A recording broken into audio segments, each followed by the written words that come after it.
So we went to go and meet Jason, which you guys know as Jamaica SunriseTv, at the end of last year while we were in Jamaica. And this is what happened. I took the pictures and everything, and then that's when I started to get a little bit scared. Okay, everything started to go really dark really quickly, and I was like, what is going on? What's up guys, welcome back to the channel. Subscribe down below if you're new here, okay? And let's just get straight into this video. Obviously you guys know what the video is about by the title of this video, and the only reason I'm talking about this is because people have been hitting me up saying, hey, you actually went to go meet Jason or SunriseTv when you visited Jamaica at the end of last year, which obviously wasn't that long ago, it was just a few months ago. And they're asking me to give my 2 cents on the current situation and everything. I don't know the full story of everything that's happening, but obviously they're giving me little bits and pieces saying, oh, this happened, what happened while you were there, okay? So I can only speak on my personal experiences of what happened while I was there, and obviously, yeah, I'll just let you guys know. So basically, I stayed in Jamaica in December, went to Montego Bay, and then we hit up Jason like, hey, we've seen your videos on YouTube and would like to obviously come out and see like the farm and stuff like that. That was the main reason, because we wanted to see the farm and we didn't know anyone else in Jamaica that could show us this farm. Okay guys, you know what farm we're talking about if you're a subscriber of Jason's, right? So anyway, so he was like, yeah, cool, you know, we'll show you the farm. But yeah, so basically we just thought we're going to go and meet him and then go straight to the farm and then go home. So that was just like kind of what we thought. But where we were in Montego Bay, it was quite a while away from where Jason was. Obviously it's a completely different like parish and stuff. So anyway, he gave us directions like where to go, what to do. So we followed the directions to the T. Okay, we took like 2 different buses. Once we got, I think it was to Ochi, we took another bus, or we met him in Ochi. I can't remember. Did we meet him in Ochi? No, I don't think we met him in Ochi. I think we took another bus from Ochi to St. Mary's. I think we did. Okay, guys. I'm not completely sure. I can't remember because it was a few months ago. But I think that's what we did. Then we met him there in the town, like, yeah, by the KFC. And then he took us to his house. So, first impressions, guys, I cannot lie to you, okay? Jason is extremely humble guy. He's extremely friendly, okay? When we went to meet him, he was just like, hey, you know, and at the time he was with another guy that was coming to visit him or staying with him. So he's, you know, he introduced all of us and we all said hi and everything. And then basically we sat in a taxi to go to his house. Once we reached his house, obviously you guys know his house is on the hill and stuff. So, you know, he helped us like literally walk up the hills, being very nice the whole entire time, okay? Once we got to the house, you know, he showed us around. This is my house, you know, these are my dogs, these are my cats. You know, you guys have seen the cats, the dog 45 and stuff like that. So, you know, we're just looking around, taking pictures and stuff, looking at the scenery, because the scenery is really nice. And once you get to the top of the mountain, it's really hot because the sun shines directly on you, okay? While we were up there, we were just chilling out and, you know, just vibes in. Then he was basically like, he's gonna basically cook some food, which was basically like almost like a stew, or sort of in between a stew and a soup. So we were like, okay, cool, but we didn't know that that was what he had planned to do. We just thought we were going to come meet him, he was going to get ready or whatever, and we were going to go to the farm. So anyway, we're there sort of into the afternoon waiting for the food to cook. It didn't take that long, but you know, he was like cooking, and then we were also filming while he was cooking and stuff, and sort of doing that, just, you know, just normal stuff. So anyway, the food was ready, we ate, the food was absolutely amazing, okay? I cannot fault the guy on his food. Like, if you go to Jamaica, okay, a lot of the places that you eat are not authentic. Like, for instance, the hotel cuisine, it wasn't authentic, okay? We went to Scotchy's, that was good, like the best food we had at that time. But when we went to Jason's house, okay, guys, the food was amazing. I cannot fault the guy's cooking whatsoever. It's absolutely lit, okay? Right, so after that, we ate the food. I was like, this is the best food. Okay, we both said this is the best food that we've tasted since we've been in Jamaica, literally. We ate the food, got ready to leave out for the farm.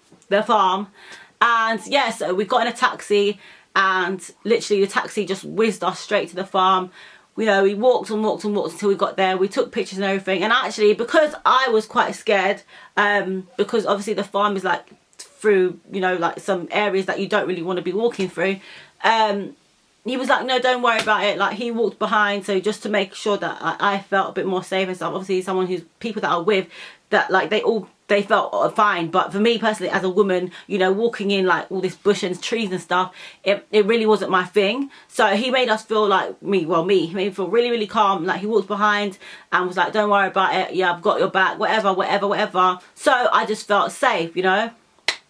We got to the farm, took the pictures and everything, and then that's when I started to get a little bit scared, okay? Because in Jamaica, you do not play when it comes to the sun going down, okay? During the day, everything is bright and you can see everything.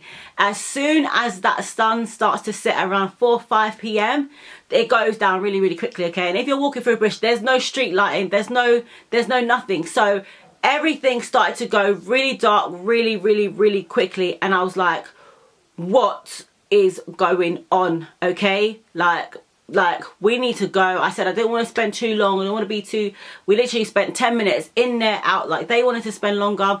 I was like, no, we're not about to play with this darkness and walking through the bushes, okay? So they were just cool. Like, he was like, he completely understood. He was like, yeah, okay, let's go. We headed back, and it took so long, I swear. That, you know, usually when you go somewhere, it takes long to get somewhere, but when you're coming back, it's usually like a lot quicker. But that walk out of that area seemed like the longest walk I had ever done in my entire life. I just wanted to get out of it. So yeah, so once we were out, we know somehow, oh yeah, we got a lift back down to Ochi, and obviously on the way we were like shown like the waterfalls and stuff. It was really, really cool, and he was just explaining bits and pieces, you know, it's like more like a tour guide, like, oh, over here's that, over there's that, and they were just showing us, you know, like places. So we thought that was really, really cool as well. Like, they didn't have to explain to us, you know, this is where people come to go and dive or swim, or this is where, you know, like certain things happen. He didn't have to like take his time out of, you know, during the journey to explain these things to us. He could have just stayed quiet, but he didn't. He was really, you know, interactive and stuff like that.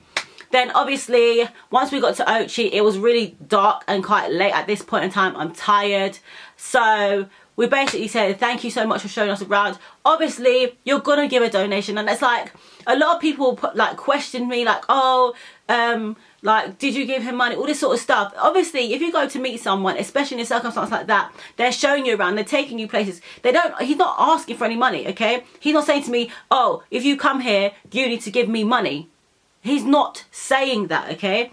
He's really, really calm, really, really friendly, and, you know, obviously as a gesture of like, thank you so much, of goodwill, for showing us around and taking us here and taking us there. Thank you so much. Here you go. Like, have a blessed day. Do you know what I mean? Like, you're a good guy is what I'm trying to say. Do you know what I mean? So we did that, and then we got on our bus and went back home, and then I think he even texted us like, are you guys back and stuff like that. I think that's even what happened. So basically, long story short, okay, all this madness is going on right now with Jamaica Sunrise TV. But let me tell you this, okay, my personal experience of meeting him, okay, he is the most friendly person that you'll meet in Jamaica. He is very, very helpful. He seems like a very, very, very hard worker and an honest guy. Like, when we were there, he did so much extra that he didn't even need to do. We didn't ask him, we didn't say, oh, can you do this, can you do that?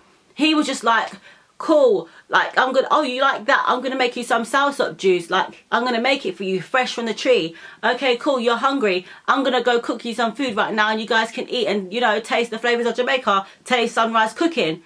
This is the sunshine over here, this is the plant over here, this is where I grow this tree, this is where I grow that fruit. He literally took his time, okay, to explain all these things to us, and was just so kind and thoughtful about the whole thing. So what the situation that's going on right now, I've heard little bits and pieces, and obviously, you know, I do follow Jason on Instagram anyway, so I have seen little things, but I don't, you know, read in too much, because, you know, I don't know the full story and everything. But from what I could tell you, okay, the day that we spent there was the best day, apart from swimming with the dolphins, but this was the best day that we probably had in Jamaica. And we were like, it's actually cool because he even said, you know, if you ever come back, you know, just shout me up. And that is someone who is genuine. He comes across as a very genuine guy when you meet him. I know he looks like that on YouTube, but as well as in person, he is the same guy that you see on YouTube, which is very, very good, because a lot of people, when you meet them, they're different people, okay? But guys, that is all I have to say on Jamaica Sunrise TV. The guy is honest, real, hard-working Jamaican man, okay? And if you do go to Jamaica, hit him up and he will show you the places or whatever. But obviously, just bearing in mind, the guy is a hard-working guy, and obviously things are not that easy in that country, you know, to get money and to get jobs and stuff. So if you do go, just give a donation or help out or do anything that you can to help. You know, because you don't just go somewhere and just take, you know, nothing is free in this life. So you do always need to give back, and he will never ask you, but it's just something that you must always make sure that, you know, you do, because out of courtesy and, you know, just a goodwill gesture. So guys, that is it for this ranting video, okay? If you enjoyed it, subscribe to the YouTube channel, okay? Shout out to Jason, Jamaica Sunrise TV, okay? World boss. Did he say world boss? I can't remember. But guys, yeah, if you don't know Jamaica Sunrise TV, subscribe to his YouTube channel, watch his videos. He does cooking, building, all that sort of stuff. But yeah, that's my 2 cents on the situation. Guys, it's been real.